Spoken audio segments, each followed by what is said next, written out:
is through the concept of the big lie, and boy, did we hear that tonight. You say something that is grossly false, say it over and over again, and have right-wing social media blast it out endless times until people actually believe it. And then, rather than address the real issues facing the American people, the struggles that the American people are facing, we find ourselves wasting endless amounts of time discussing Trump's absurdities. Let me just give you a very few examples. Trump claimed that the 2020 election was stolen from him and that he won by a landslide. Remember that? A lie. Trump claimed that the January 6th insurrection was a day of love. A lie.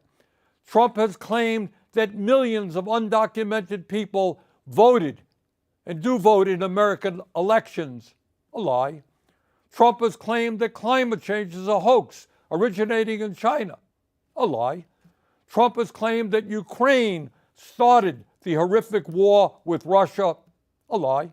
And tonight, just tonight, Trump claimed that millions of dead people between the ages of 100 and 360, I guess, were collecting Social Security checks.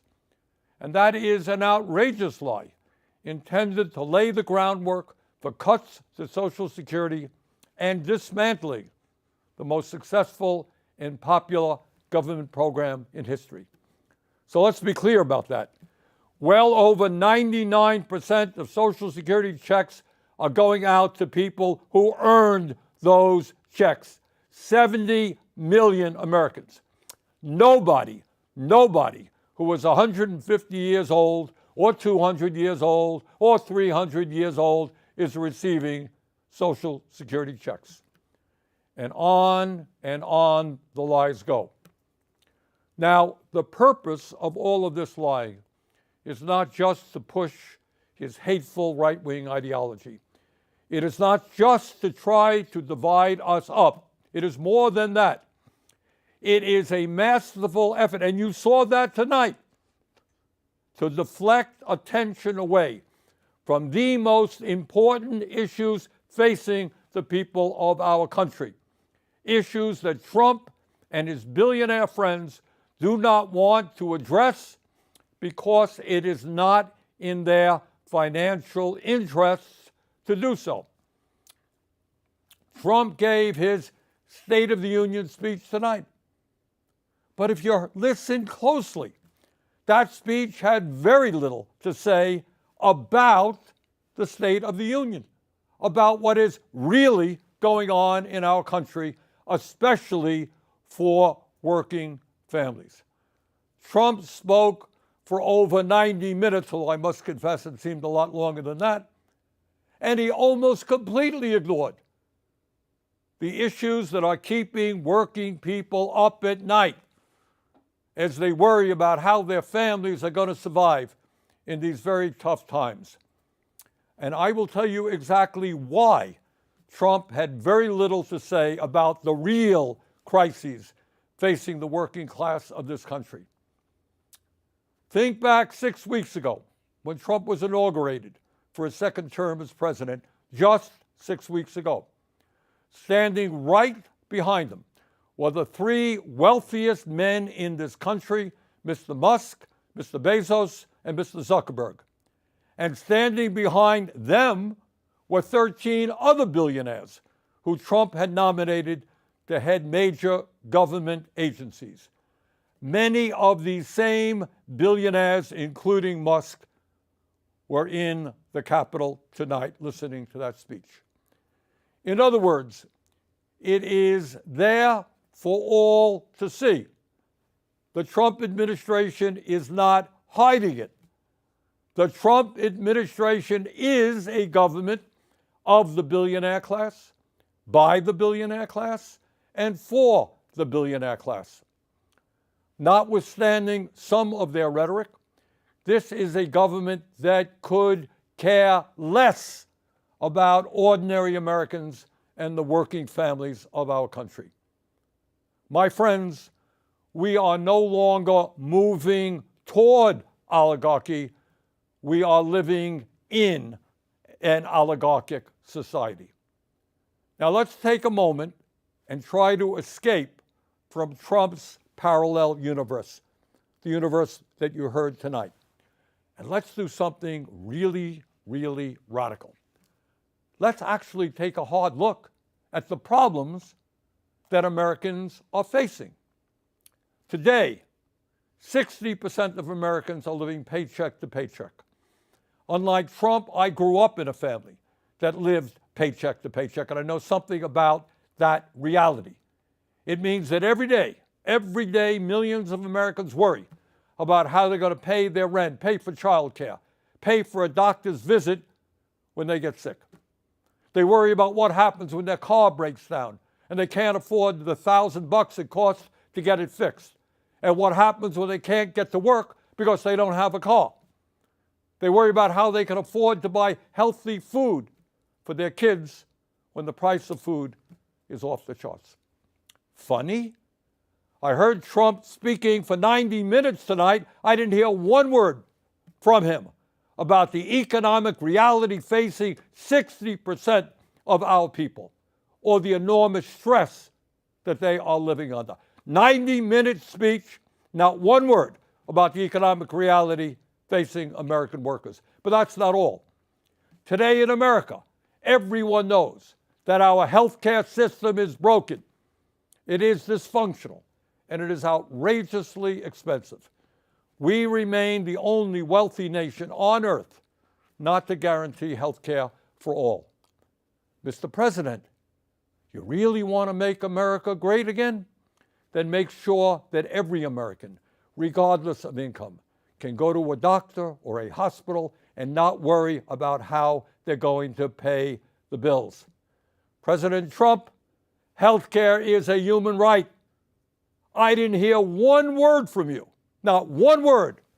Over 90-minute speech, not one word from you about the health care crisis that is impacting many, many millions of our people.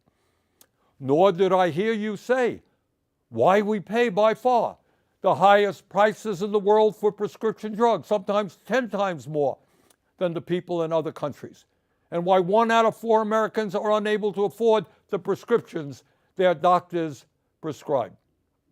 Not one word about the outrageously high cost of prescription drugs. Mr. President, we have nearly 800,000 Americans who are homeless. Over 20 million of our people spend more than half of their limited income on housing. We have a major housing crisis in America. Everyone knows it, apparently, except you, because in your speech tonight, I didn't hear you mention the housing crisis. Today in America, we have more income and wealth inequality than we've ever had. 3 richest people in America, the folks Trump invited to stand behind him at his inauguration, now own more wealth than the bottom half of our society, 170 million Americans. Did anyone out there hear one word from the President of the United States on that enormously important issue, which gets to the very fabric of our society? So few owning so much while so many people suffer. And here's something else the President forgot to discuss. Not only is our life expectancy 4 years lower than other wealthy countries, the bottom 50% in this country, the working class of America, on average, live 7 years shorter lives than the top 1%. Got that? In other words, being poor or working class in this country today is a death sentence. Did you hear any discussion tonight as to why so many of our people are living shorter lives than they should? During his speech tonight, Trump did not have one word to say about how we are going to address the planetary crisis of climate change. The last 10 years, as most Americans know, have been the warmest ever recorded, and extreme weather disturbances and natural disasters have been taking place all over the world, from California to India, across Europe to North Carolina. And yet, not surprisingly, Trump had nothing to say about climate change except, I guess, drill, baby, drill. Well, that's going to help a whole lot. And let's be clear. Not only did Trump fail to talk about some of the most important issues facing the working class of America, but the solutions, in quote, he proposed would only make a bad situation even worse. Yep, I did hear Trump talk tonight about some tax breaks for working families in terms of not taxing tips, not taxing Social Security, and not taxing overtime. Fine. But that is chump change compared to the benefits he's going to give to the 1%, and it doesn't tell the whole story about his tax policies. According to a recent study by the Institute on Taxation and Economic Policy, if all of Trump's so-called America First policies are enacted, including his tariffs, which he spoke a lot about tonight, the bottom 95% of Americans will see their taxes go up, while the richest 5% in our country will see their taxes go down, way down. Tonight, in so many words, Trump urged Congress to pass his big, beautiful budget. Do you know what's really in it? This budget would cut Medicaid by $880 billion. Oh, I guess Trump forgot to talk about that. $880 billion cut in Medicaid. According to one estimate, it means that up to 36 million Americans, including millions of children, would be thrown off the health insurance they have. Hey, a 90-minute speech tonight, not one word about throwing millions of kids off of the health insurance they have. When you cut Medicaid drastically, it means that nursing homes that receive 2/3 of their funding from Medicaid will either have to shut down, lay off workers, or significantly scale back the services they provide seniors. Gee, I didn't hear that from Trump tonight either. It would be a devastating blow, these cuts to Medicaid, for the 32 million Americans who get their health care at community health centers. And it's not just Medicaid that Trump's budget would cut. It would also cut nutrition assistance by at least $230 billion. Now, I want you to think about that for a moment. And can you imagine? The billionaire class, people who can support their families, some of these guys have tens of billions of dollars, support their families for the next 10 generations, 50 generations. People who live in incredible opulence. People who own their own jet planes, they own their own private islands, they own their own spaceships, trying to get tax breaks by taking food out of the mouths of low-income kids. That truly is disgusting. What we are seeing is the Robin Hood principle in reverse, taking from the poor and giving to the rich and the very, very rich. And here is something else Trump has been doing. For the past several weeks, he and his good friend Elon Musk, who was up there in the audience tonight, have been throwing hundreds of thousands of federal employees off their jobs. Now, I know some of you are saying, well, that's too bad, but that's the federal government, not me, it's not me, it's just those guys who work for the federal government. But I want you to think about this. Think about it for a moment. If Musk and his friends can arbitrarily throw federal workers out on the street today, what do you think that Musk and his fellow billionaires will be doing tomorrow when artificial intelligence and robotics explode in this country? Do you think they'll give a damn about you and your families? No, they will treat you exactly the way they're treating federal employees today. You will be out on the street as well. But it is not only absurd domestic policies that we've got to fight. For the first time in our 250-year history, we have a president who is turning his back on democracy and allying us with authoritarianism.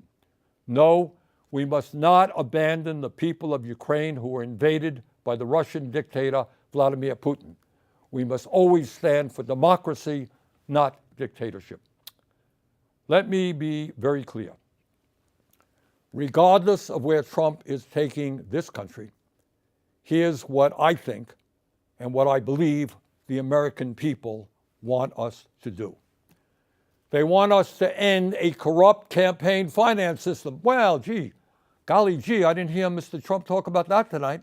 A corrupt campaign finance system which allows a handful of billionaires to buy elections. It is beyond crazy that someone like Elon Musk can contribute over $270 million to help get Trump elected, and then he gets to run the government. It is absurd that any member of Congress who stands up to Netanyahu's brutal war in Gaza can expect to be opposed by millions of dollars in campaign contributions coming from AIPAC. The American people want us to end this disastrous Citizens United Supreme Court decision and move to the public funding of elections. Democracy is supposed to be about one person, one vote, not billionaires buying the political candidates of their choice. And further, no, we should not be giving tax breaks to billionaires. That's not what we should be doing. We must demand that the wealthiest people in this country start paying their fair share of taxes. We must raise the federal minimum wage of $7.25 an hour to a living wage of at least $17 an hour. We must make it easier for workers to join trade unions, grow the union movement, and prevent corporations from violating labor laws with impunity by passing the PRO Act, legislation that I will be introducing tomorrow. No, we are not going to cut Social Security. Quite the contrary. We must expand Social Security benefits and extend its solvency for the next 75 years by scrapping the cap that allows a billionaire to pay the same amount into Social Security as a truck driver. Too many of our seniors are hurting today for us to be talking about cutting Social Security. Over 20% seniors in this country living on $15,000 a year or less. Further, instead of making massive cuts to Medicaid, we must join every other major country in guaranteeing health care to all of our people through a Medicare for All single-payer program. We must also take on the greed of the pharmaceutical industry, get them to charge us what they charge other countries, reducing prescription drug prices by 50%. And at a time of a terrible housing crisis in Vermont and in every area of our country, we must build at least 4 million units of low-income and affordable housing, stop corporate landlords from jacking up rent prices, and establish a cap on rent. In a competitive global economy, we need the best educated workforce in the world. All of our young people must have the ability to get a higher education by making public colleges, trade schools, and universities tuition-free and canceling student debt. Yes, we can create millions of good-paying jobs by combating climate change and moving our energy system away from fossil fuels and into sustainable energy. You know, I heard a lot of talk about freedom tonight from Mr. Trump. Well, in a free society, we must absolutely guarantee that it is the women of America who control their own bodies, not the local, state, or federal governments. Now, I know, because I've heard from many of you, that there are a lot of people out there who are feeling angry and frustrated at what's going on here in Washington, D.C. And some of you may feel a bit hopeless. So let me say this. At this particular moment in history, despair is not an option. Giving up is not acceptable. And none of us have the privilege of hiding under the covers. The stakes are just too high. Let us never forget, real change only occurs when ordinary people stand up by the millions against oppression and injustice and fight back. That is the history of the founding of our nation, when brave men and women took on the mighty, invincible British Empire.